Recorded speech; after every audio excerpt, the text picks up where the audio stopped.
নমস্কার বন্ধুরা, শ্রাবণী রান্নাঘরে আপনাদের সবাইকে স্বাগত জানিয়ে আমি আবারও একটা রান্নার ভিডিও নিয়ে আপনাদের সামনে চলে এসেছি। আজকের আমি আপনাদের করে দেখাবো তালের পাতুরি পিঠে। খুব অল্প উপকরণে এবং অল্প সময়ে এই পিঠেটা বানানো যায়। খুব সহজেই কিন্তু আপনারা দেখলে বাড়িতে বানিয়ে নিতে পারবেন, আর খেতেও ভীষণ ভালো হয়। তাহলে চলুন এই তালের পাতুরি পিঠে আমি কিভাবে বানাই সেটা আপনারা একবার দেখে নিন। তালের পাতুরি পিঠে বানানোর জন্য প্রথমে আমি একটা বড় বাটি নিয়ে নিয়েছি। এবারে বাটির মধ্যে আমি প্রথমে দিয়ে দেব চালের গুঁড়ি। এখানে আমি আতপ চালের গুঁড়ি নিয়েছি। সেই আতপ চালের গুঁড়িটা কিন্তু আমি এর মধ্যে দিয়ে দিলাম। এখানে আমি এক বাটি, বড় বাটির এক বাটি আতপ চালের গুঁড়ি দিলাম। এইবারে আমি এর মধ্যে দিয়ে দেব আন্দাজ মতো একটু নুন। খুব বেশি নুন দেব না, অল্প সামান্য একটু নুন দিলাম। এবারে আমি এর মধ্যে দিয়ে দেব গুঁড়ো চিনি। এখানে আমি চিনি একটু গুঁড়ো করে রেখেছি, সেই চিনিটা কিন্তু এখানে এক বাটি পরিমাণে দিলাম। আপনারা কতটা মিষ্টি খাবেন সেটা বুঝে কিন্তু চিনিটা দেবেন। তালটা কতটা মিষ্টি সেটা বুঝে চিনিটা দিতে হবে। আমার কিন্তু তালটা ভীষণ মিষ্টি, সেই জন্য আমি বড় বাটির এক বাটি চালের গুঁড়িতে আমি এরকম বাটির এক বাটি চিনি গুঁড়ো দিলাম। এইবারে এই শুকনো উপকরণগুলো হাত দিয়ে একটু ভালোভাবে মিশিয়ে নিতে হবে। শুকনো উপকরণগুলো কিন্তু আমি খুব ভালোভাবে মিশিয়ে নিয়েছি। এইবারে আমি এর মধ্যে দিয়ে দেব নারকেল কোড়া। এখানে আমি আধমালা নারকেল কুড়িয়ে রেখেছি, সেই নারকেল কোড়াটা কিন্তু আমি এর মধ্যে দিয়ে দিলাম। দিয়ে নারকেল কোড়াটাও কিন্তু আমাকে খুব ভালোভাবে মিশিয়ে নিতে হবে। নারকেল কোড়াটাও কিন্তু আমি এর মধ্যে ভালোভাবে মিশিয়ে নিয়েছি। এইবারে আমি এর মধ্যে দিয়ে দেব তালের কাই। এখানে আমি অল্প অল্প তাল দেব, দিয়ে আমি কিন্তু এটা মেখে নেব। ভালোভাবে মাখতে হবে, আর এর মধ্যে কিন্তু কোনো রকম জল আমি ব্যবহার করব না। এই তাল দিয়েই কিন্তু খুব ভালোভাবে এটা মেখে নিতে হবে, আর অল্প অল্প করে দেব, আর এইভাবে কিন্তু মাখতে থাকবো। তাল দিয়ে কিন্তু আমি সমস্ত কিছু ভালোভাবে মেখে নিয়েছি। আর এটা কিন্তু দেখুন এইভাবে আঠালো মতো কিন্তু হবে, এর থেকে শক্তও হবে না, আবার কিন্তু এর থেকে পাতলাও হবে না। ঠিক এইভাবে কিন্তু আমাকে মেখে নিতে হবে।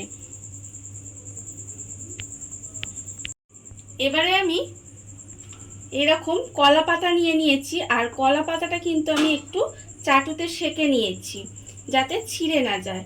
কলা পাতার মধ্যে আমি অল্প সামান্য একটু সর্ষের তেল লাগিয়ে দেব, খুব সামান্য।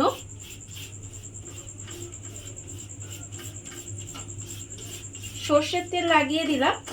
এইবারে এর মধ্যে আমি এই মাখাটা অল্প একটু দেব,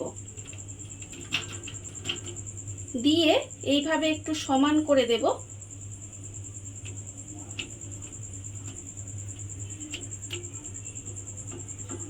সমান করে দিয়ে এবারে আমি এর মধ্যে দেব একটা কিশমিশ, আর দেব আমি একটা কাজু বাদাম, দিয়ে এইভাবে একটু ভাঁজ করে দিতে হবে। এইভাবে ভাঁজ করে দেব। আর আমি কিন্তু এটা দড়ি দিয়ে বাঁধবো না, আপনারা চাইলে কিন্তু এটা দড়ি দিয়ে বেঁধে নিতে পারেন। আমি জাস্ট এইভাবে একটু ভাঁজ করে দিলাম।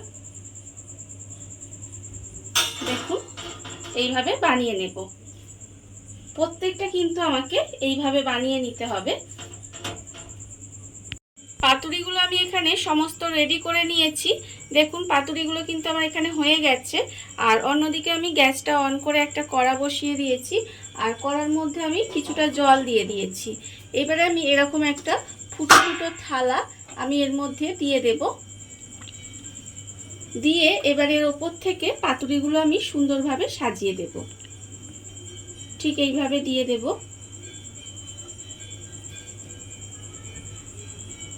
থালার ওপরে আমি পাতুরিগুলো দিয়ে দিয়েছি। এইবারে এইভাবে একটা ঢাকা দিয়ে দিতে হবে, আর ঢাকা দিয়ে কিন্তু আমি 10 মিনিট মতো এইভাবে একটু রান্না হতে দেব।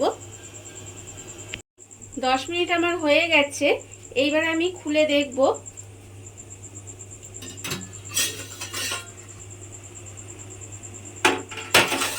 দেখুন এক পিঠটা কিন্তু আমার হয়ে গেছে। এইবার আমি এটাকে একটু উল্টে দেব, এইভাবে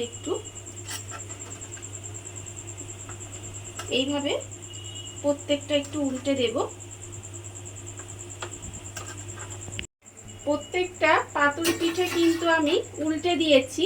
এবার আমি আবারও কিন্তু ঢাকা দিয়ে দেব এবং আবারও 10 মিনিট এইভাবে একটু রান্না হতে দেব। আবারও কিন্তু 10 মিনিট হয়ে গেছে। এবার আমি আবারও আপনাদের দেখাবো। দেখুন পাতুরিগুলো কিন্তু আমার রেডি হয়ে গেছে। এইবার আমি গ্যাসটা অফ করে দেব। অফ করে দিয়ে এটাকে একটু ঠান্ডা করে নিয়ে তারপরে আপনাদের দেখাবো যে পিঠেগুলো কেমন হলো। পিঠেগুলো আমি এখানে ঠান্ডা করে নিয়েছি। এবার আমি পিঠেগুলো আপনাদের দেখাবো যে পিঠেগুলো ঠিক কেমন হয়েছে।